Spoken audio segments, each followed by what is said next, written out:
محرم وي نو دی 10 د محرم دا شپه چې دا به اوږده شي، خلک به راویښ شي، ماشومان به راویښ شي.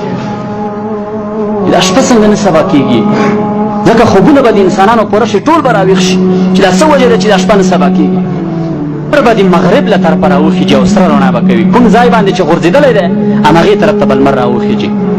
سورت اعراف کې دې ته اشاره ده چې کله لمر د مغرب له طرفه راوختلو، که چا ایمان راوړو په دې ورځ باندې بیا ایمان د دې نه وروسته نه قبلېږي، او که چا توبه وکړله بیا توبه نه قبلېږي، ځکه د توبې دروازې به بندې شي.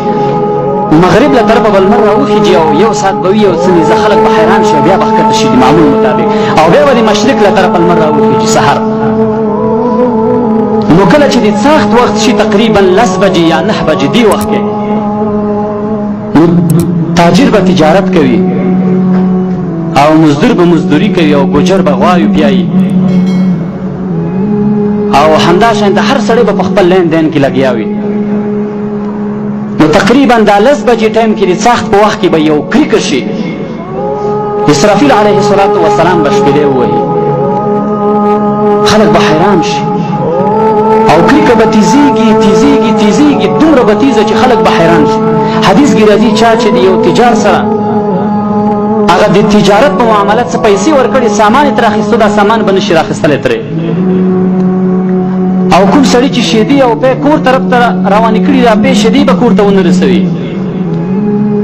ټول خلک به حق پک حیران شي او دا کریکه به زیاتیږي زیاتیږي، اواز به زیاتیږي، د دې خلکو د انسانانو د دې غوږونو پردې به وشکوي. دا د اسرافیل علیه السلام شپېله ده.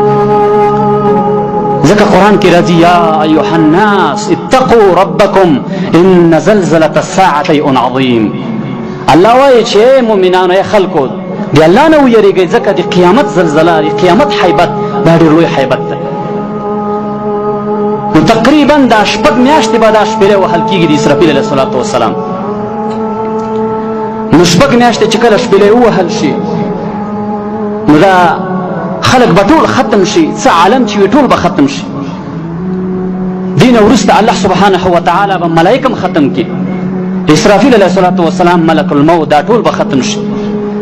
الله سبحانه وتعالی بیا دې هغه تصویر ذکر کړی قرآن کې، اذا الشمس كورت واذا النجوم انكدرت واذا الجبال سيرت واذا العشار عطلت واذا الوحوش حجرت واذا البحار سجرت.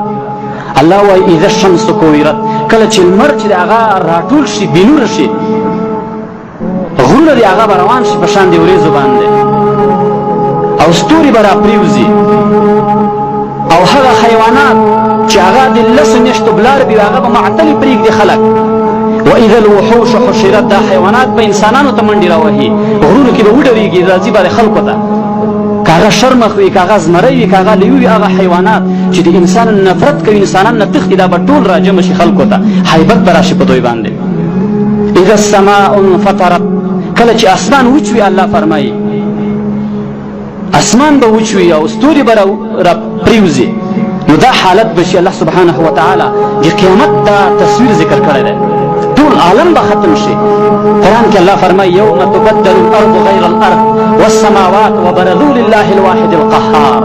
دا ځمکه ده چې مونږ په بلې ځمکې باندې مونږ بدله کړو. الله وایي اسمانونه به ختم شي، ځمکه به مونږ دا ځمکه په بلې ځمکې باندې بدل کړو، هر څه به ختم شي، صرف الله سبحانه وتعالی ذات به پاتې شي.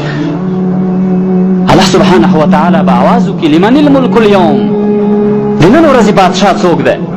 هغه بادشاهان چې دنیا کې د بادشاهي دعوه یې کوله، هغه د لویو لویو نعمتونو خاوندان، هغه د کرسیو د چوکیو خاوندان، هغه هېڅوک هم جواب نه ورکوي. الله به په خپله جواب وکړي لله الواحد القهار. بادشاهي هر وخت دی، الله بادشاهي دی په هر وخت کې، خو څه وجه نه چې الله دې وخت کې اوس خلکو بادشاهانو ته ورکړي دي. نو الله سبحانه وتعالی دا آواز به وکړي، او تقریبا حدیث کې راځي د 40 کالو په اندازه به عالم نه وي، هېڅ شی به هم نه وي. 6 میاشتې د اسرافیل علیه السلام کریکه، هغې نه وروسته 40 کاله به هېڅ هم نه وي سوا د الله د ذات نه. بیا به الله سبحانه وتعالی اسرافیل علیه السلام را ژوندی کړي او امر به ورته وکړي چې شپېلې ووهه. نبی علیه السلام فرمایي چې ټول خلک چې کله شپېلې ووهي، ټول خلک به د قبرونو راپورته شي او د شام ځمکې ته به راجمع شي، ځکه حشر ورځ چې د محشر ورځ هغه د شام ځمکه ده.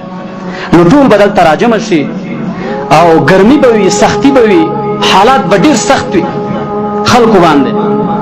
نبی علیه الصلاة والسلام هغه فرمایي په خپل منبر باندې ناستو په مدینه منوره کې صحیح حدیث ده، وی ګرمي به وي، لمر به ډېر راښکته شوی وي، خلک به تنګ وي او قبرونه به راپورته وي، ټول خلک به تږي وي او زه به حوض کوثر باندې ناست